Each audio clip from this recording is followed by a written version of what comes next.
उम्र बढ़ने की शर्मिंदगी। एन लैंडर्स का कहना है, जब हम 20 की उम्र में होते हैं, हम ये सोचकर परेशान होते हैं कि लोग हमारे बारे में क्या सोच रहे होंगे। हम जब 40 की उम्र में होते हैं, हम इस बात की परवाह नहीं करते, और जब हम 60 की उम्र में होते हैं तो हमें ये समझ में आता है कि कोई हमारी ही परवाह नहीं कर रहा है। आप कभी इतने बूढ़े नहीं होते कि कोई नया लक्ष्य अपनी जिंदगी में शामिल ना कर सकें, और कभी आप इतने सफल नहीं हो सकते कि उससे आगे आपके पास सपने ही ना हों। ऐसे में कोई भी ये नहीं कह सकता कि वो सफल जिंदगी जी चुका है। बढ़ती उम्र की तरफ आगे बढ़ने का ये जो दौर होता है, इसकी सबसे खूबसूरत बात यह होती है कि आपको ऐसा लगता है जैसे आपके आसपास ऐसा कोई नहीं है जिसने आपसे कोई उम्मीद लगाई हो। और जब आप असल मायने में ये समझते हैं कि अभी भी बहुत से लोगों की उम्मीद आपसे जुड़ी हुई है, तब आप ये कहने लायक हो जाते हैं कि मैं अपने उम्र की उस स्टेज में पहुंच गया हूं जहां पर कुछ भी करना मेरे लिए पॉसिबल नहीं है। और जैसे जैसे आप बुढ़ापे की तरफ कदम आगे बढ़ाते हैं, आपकी ज़रूरतें धीरे धीरे कम होने लगती हैं। जब आप युवा थे, आपके पास बहुत सारे कामों का बोझ था।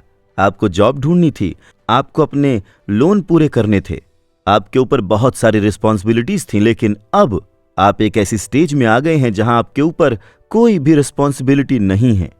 खुद को पीछे खींचना बंद करें। अपने करियर के शुरुआती दौर में वो सभी हॉबी, इच्छा, सपने जिन्हें आपने अपनी रिस्पॉन्सिबिलिटी के बोझ के तले खुद से दूर कर दिया था, अब वक्त आ गया है। अब अपनी उन फीलिंग्स को बाहर निकालिए। उन फीलिंग्स और डिजायर पर चढ़ी उम्र की धूल की चादर को साफ कीजिए। अपने उन सभी ख्वाबों को बाहर निकालिए जिनके बारे में आपने सोचना ही बंद कर दिया था। अब बच्चों की तरह क्रिएटिव और जिज्ञासु बनिए। अगर आपको डांस करने का मन है तो डांस कीजिए। अगर आप गाने को एंजॉय करते हैं तो वो ट्राई कर सकते हैं। अब जो कुछ भी नया करना चाहते हैं करें। इससे कोई फर्क नहीं पड़ता कि आपकी उम्र कितनी है।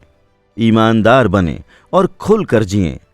आपको दूसरों के सामने अपनी इच्छा को लेकर किसी भी तरह की सफाई देने की कोई जरूरत नहीं है।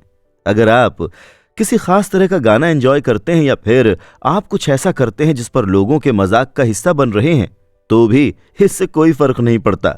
आपको अपनी इच्छाओं पर अडिग रहना चाहिए।